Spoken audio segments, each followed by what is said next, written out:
On Global TV News Express, President Bola Tinubu mourns victims of U.S. plane crash. In business, 83.5% of households, 80.6% of businesses perceive inflation rate as high. On the foreign scene, Russia withdraws military equipment from Syrian port. And in sports, President Bola Tinubu's horse wins star prize at Renewed Hope Racing Derby. Hello and welcome to all our viewers in Nigeria and around the world to News Express on Global Television, coming to you live from the nation's capital, Abuja. I am Queen Agaba. A quick reminder that Global Television is on DSTV channel 365 and free to air on Nigecomsat. President Bola Tinubu has expressed sadness over the death of at least 18 persons in an air accident in Washington, D.C., United States. It was reported that a passenger jet carrying 64 people crashed into Washington's Potomac River on Wednesday after colliding mid-air with a military helicopter near Ronald Reagan National Airport. The tragic incident, which occurred around 9 p.m. on Wednesday, resulted in the death of 18 persons and many injured. The Kwara State University, Malete, has said that the recent one-year ban on admission into KWASU's law program does not affect students currently running their programs in its Faculty of Law. The acting director, University Relations, Dr. Saidat Aliyu, disclosed this in a statement in Ilorin. Aliyu says the ban was as a result of the decision of the Council for Legal Education to sanction KWASU for commencing the law program in 2018 with only the approval of the National Universities Commission. The National Association of Nigerian Students has called on the Governing Council of the University of Nigeria, Nsukka, and the Federal Ministry of Education to restore the institution's accountability and ensure that students receive the quality education they deserve. NANS, in a statement by its Senate President Babatunde Akinteye in Ibadan, the Oyo State capital, also supported the Governing Council to set up a committee to probe allegations against the registrar by the student. Akinteye says one of the allegations was a deliberate delay in fumigating the university's 27 hostels despite severe pest infestations. He explained that the acting vice-chancellor, upon assumption of office, prioritized students' welfare and secured necessary approvals from the pro-chancellor at the university's management tenders board on October 28, 2024 to carry out the fumigation. The Nigerian Labour Congress declared it would embark on a nationwide protest against the proposed 50% telecom tariff hike announced by the Nigerian Communications Commission on February 4th in a communique signed by its national president, Joe Ajaero. The decision was taken at the National Administrative Council meeting of the NLC on January 29th. Similarly, civil society organizations have pledged their support for the nationwide protest. Failure to reverse the hike, Ajaero warned, might result in a nationwide boycott of telecommunications services. Vice President of Nigeria, Kashim Shettima, has flagged off the 5th edition of the Lake Chad Basin Governors Forum in Maiduguri, Borno State capital. Governors from the northeast region of Nigeria and those from the Lake Chad Basin countries of Niger, Cameroon and Chad are attending the forum under the Northeast Development Commission. Global Television's correspondent Idris Jibrin reports that the forum is being hosted by the Yobe State government. The 5th edition of the Lake Chad Basin Governors Forum is meant to address the shared challenges that transcend borders through rebuilding the Lake Chad Basin, consolidating gains, commitment to peace, security and sustainable development across the Lake Chad Basin. According to the Nigeria's Vice President, the federal government under President Bola Tinubu has remained consistent in improving regional collaboration across the Lake Chad region. This is the challenge before us, to transform the demographic dividend into a force for good. Power's true essence lies not just in its possession, but in its application. Hard power may secure borders, but it is soft power through diplomacy, culture, and shared values that builds bridges and binds us together. This is the vision that the Lake Chad Governors Forum seeks to pursue. whether through our collective commitment to the African Continental Free Trade Area or our contributions to advancing the United Nations Sustainable Development Goals. We must adopt partnerships that benefit us all.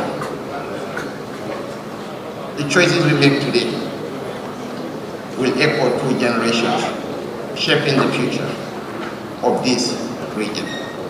What binds us together supersedes whatever that divides us. Shettima urged member states of the basin to collectively face their common enemy without necessarily considering their political differences.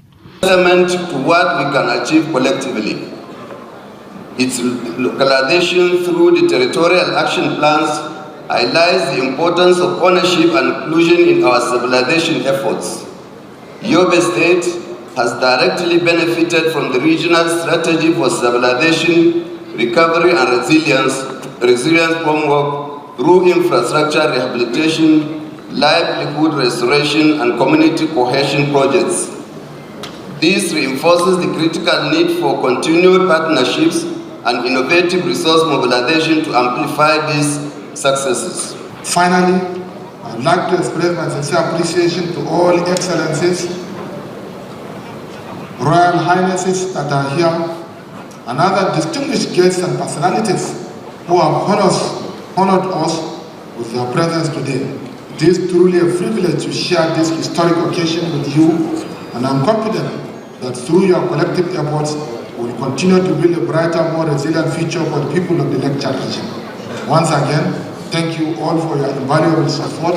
May Allah bless all of us and guide our efforts towards lasting peace and stability.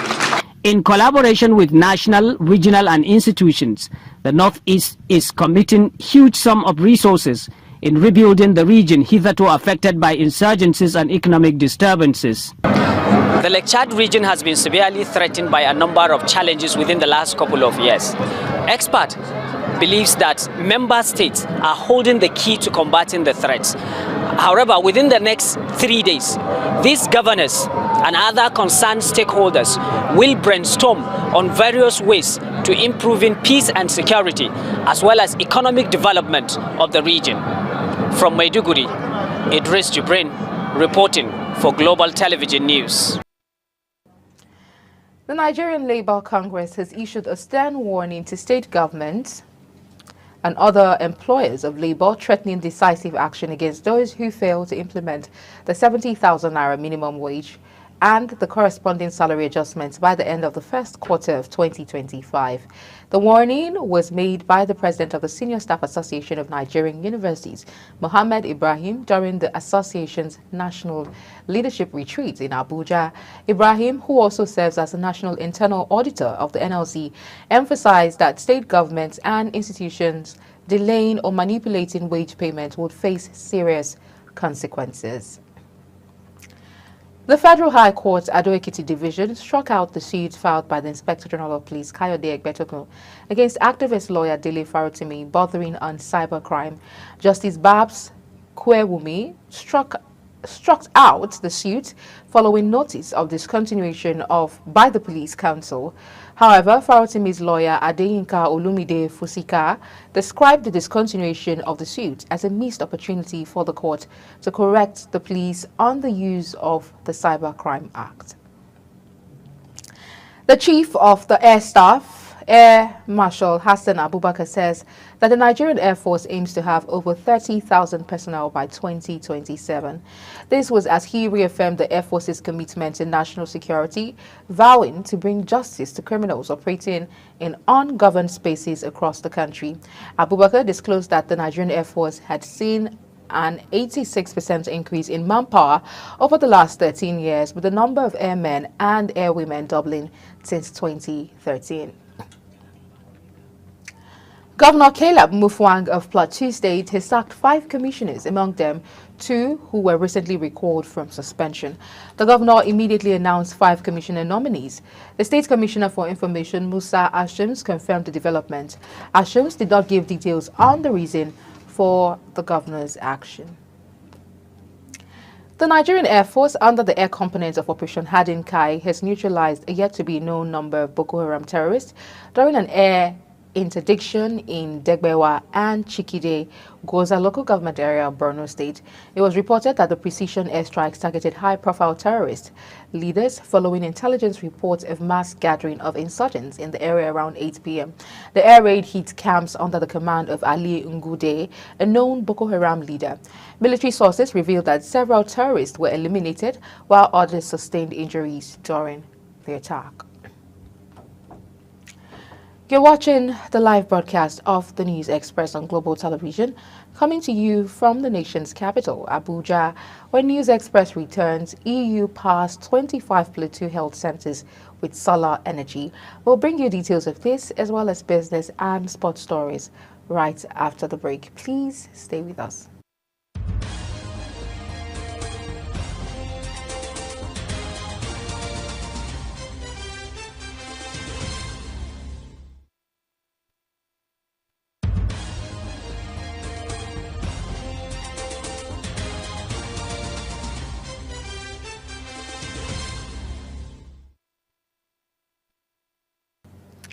Many thanks for staying with us. If you've just joined us, this is Global Television bringing you live broadcast of the News Express. In business, the Transmission Company of Nigeria says its TOWA T195 along the Ugwaji Makurdi 330 kilovolt transmission line was vandalized. TCN's General Manager of Public Affairs in Didimba in Abuja says that the vandalism took place at Watolo village, Untonkon in Ado local government area of Benue State. Mba, however, says that the vandalism was thwarted by the vigilance of the community members who at about 3 a.m. noticed suspicious activity around the tour. She says the community members promptly apprehended one of the suspected vandals while the others escaped and handed him over to the police. Coca-Cola Euro-Pacific Partners, Belux, has launched a major recall of multiple products across Belgium, Luxembourg, the Netherlands and the UK due to the detection of elevated levels of chlorate. The recall, conducted in consultation with food safety authorities, highlights concerns over potential health risk associated with excessive exposure to the chemical. Some of the affected products are billed to expire in 2025 and 2026.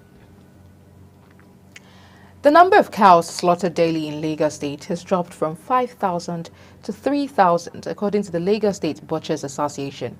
The association's patron, Alhaji Bamidele Kazim, disclosed this in an interview in Lagos. Kazim says the decline was due to the country's ongoing socio-economic challenges. He noted that the drop in cattle slaughter began in 2015 due to the Boko Haram insurgency and worsened with the current exchange rate crisis and inflation. A significant majority of Nigerian households and businesses believe that the current inflation rate is high. This is according to the Central Bank of Nigeria's Inflation Expectations Report for December 2024. The report reveals that 83.5% of households and 80.6% of businesses perceive inflation to be at an elevated level, reflecting the persistent economic pressures faced by consumers and enterprises alike. Meta has agreed to pay President Donald Trump $25 million to settle a 2021 lawsuit he filed, claiming he was wrongfully censored by Facebook and Instagram after the U.S. Capitol riot. The Wall Street Journal first reported the settlement of the suit brought against Meta and its chief executive, Mark Zuckerberg, in what was seen as a victory for Trump. According to people familiar with the agreement, the journal said $22 million of the payment will go towards funding Trump's future presidential library, with the remainder covering legal fees and payments to other plaintiffs in the case. The European Union announced the launch of solar projects to ensure that healthcare facilities in Plateau State have uninterrupted access to reliable electricity for medical equipment, thereby improving healthcare services for local communities.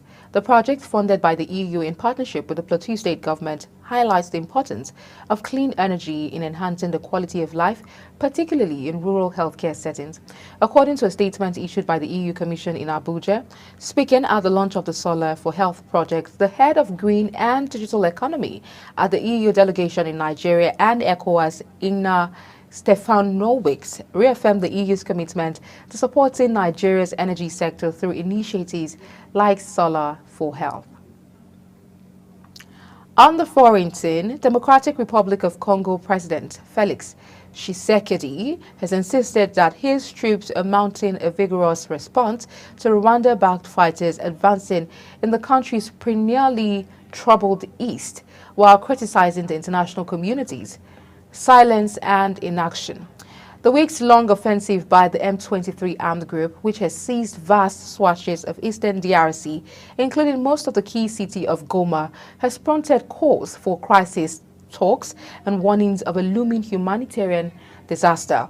DRC's mineral-rich east has been plagued by decades of conflicts involving numerous armed groups, partly linked to the aftermath of the 1994 Rwandan genocide.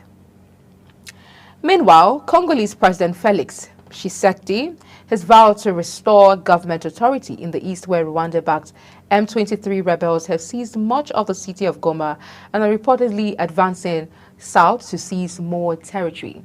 In a televised address to the nation, he says a vigorous and coordinating response against what he called terrorists was underway.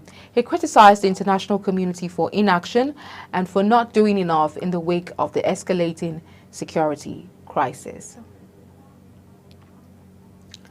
A Scottish court ruled against the development of 2 oil and gas fields in the North Sea in a historic win for 2 environmental groups. Scotland's court's session agreed with campaign groups Uplift and Greenpeace and ruled that the previous UK government's approval for the multi-billion-pound Rosebank and Jackdaw fields were unlawful, as they did not consider the carbon emissions the project would indirectly generate. Judge Andrew Stewart, who presided over the judicial review, says he had considered all the circumstances and concluded in favor of granting reduction, a legal term for revoking approval. U.S. President Donald Trump has ordered the construction of a migrant detention facility in Guantanamo Bay, which he says would hold as many as 30,000 people. He says the facility at the U.S. Navy base in Cuba, which will be separate from its high-security military prison, would house the worst criminal illegal aliens threatening the American people. Guantanamo Bay has long been used to house immigrants, a practice that has been criticized by some human rights groups. Russia has stepped up its military withdrawal from Syria, removing vehicles and containers from its key Tartus port on the country's Mediterranean coast. After the fall of the Assad regime in December, verified footage showed columns of Russian vehicles moving north towards the port. Satellite images subsequently showed military hardware being stored there. But new images published by Planet Labs showed that much of the material has now disappeared after the departure of vessels linked to the Russian military. It comes as Russian officials held frank discussions with the new government in Damascus. In sports, the horse-named Hope Renewed and sponsored by President Bola Ahmed Tinubu won the star and crowning race to take home the star prize of a saloon car, trophy and cash at the just concluded Renewed Hope International Horse Racing Derby in Bida, Niger State. The tournament was held at the Sultan Sa'ad Abubakar International Race Course, Bida, and was organized by His Royal Highness Alhaji Yaya Abubakar the Sunupe in conjunction with the Horse Racing Federation of Nigeria, led by Alhaji Tajuddin A. Dantata. The well-attended tournament had participating teams and horses from both Nigeria and neighboring countries like Niger Republic. Thousands of fans have filled the stadium in the Indian capital, Delhi, as Virat Kohli makes his much-anticipated return to domestic cricket after more than 12 years. The 36-year-old star batter has turned out for Delhi in the Ranji Trophy match against the Railways team at the well-attended Arun Jaitley Stadium. Kohli's return follows the National Cricket Board's directive for contracted players to play domestic cricket after India's 3-1 Border Gavaskar Trophy loss to Australia. And as we end the Global TV News Express, let's take a look at our top stories. President Bola Tinubu has expressed sadness over the death of at least 18 persons in an air accident in Washington, D.C., United States. In business, a significant majority of Nigerian households and businesses believe that the current inflation rate is high. This is according to the Central Bank of Nigeria's Inflation Expectation Report for December 2024. On the foreign scene, Russia has stepped up its military withdrawal from Syria, removing vehicles and containers from its key Tartus ports on the country's Mediterranean coast. And in sports, we told you the horse named Renewed Hope Renewed, and sponsored by President Bola Ahmed Tinubu, won the Star and Crowning race to take home the star prize of a saloon car, trophy and cash at the just concluded Renewed Hope International Horse Racing Derby in Niger State. And that's it on Global Television News Express. A quick reminder that Global TV is on DSTV channel 365, on Star Times channel 276, and free to air on Nightcomsat. Kindly follow us across all social media platforms using @Global TV NG and other handles now showing on your screen. I am Queen Agaba. Thank you for watching and see you again.